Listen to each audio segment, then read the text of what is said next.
Bakit ang ilang makasalanan ay pinatatawad habang ang iba ay nawasak at nahuhulog sa parusa? Sabi ng Diyos, kapag nakagawa ng masasamang gawa ang mga tao at nagkasala sa Diyos, ipadadala niya ang kanyang galit sa kanila. Kapag tunay na nagsisi ang mga tao, magbabago ang puso ng Diyos at huhupa ang kanyang galit. Kapag nagpatuloy ang mga tao sa pagmamatigas na paglaban sa Diyos, ang kanyang matinding galit ay hindi mapipigil. Ang kanyang puot ay unti-unting ididiin sa kanila hanggang sa sila ay mawasak.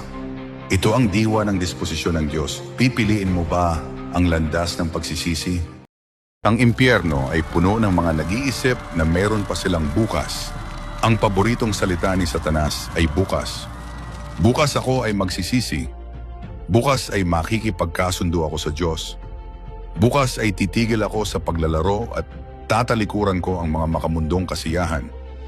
Ngunit sinasabi ng Biblia, ngayon ang araw ng kaligtasan. Huwag hintayin na ang ngayon ay maging huling araw ng iyong buhay upang pagsisihan.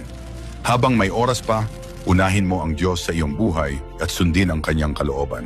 Ito ang tanging paraan para makatakas sa impyerno. Sasabihin mo ba ang Amen? Kung handa kang tahakin ang landas patungo sa langit, mag-iwan ng mensahe. Isang napakayamang lalaki ang na-diagnose na may cancer. Dahil wala siyang tagapagmana, nagdaos siya ng isang piging sa kanyang bukirin.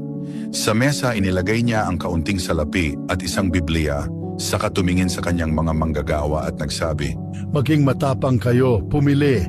ang unang lalaki ay nagsabi, Ginoo, walang silbi sa akin ang munting aklat na ito.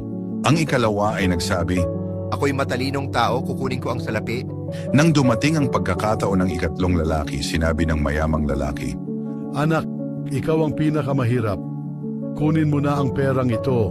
sa ikinagulat ng lahat, sumagot ang binata. Mula pagkabata ay itinuro sa akin ng aking ina. Ang salita ng Diyos ay ilawan sa aking mga paa at liwanag sa aking landas. Pinipili ko ang Biblia. Nang buksan niya ang Biblia, sa loob nito ay may dalawang sobre. Ang una ay naglalaman ng pera.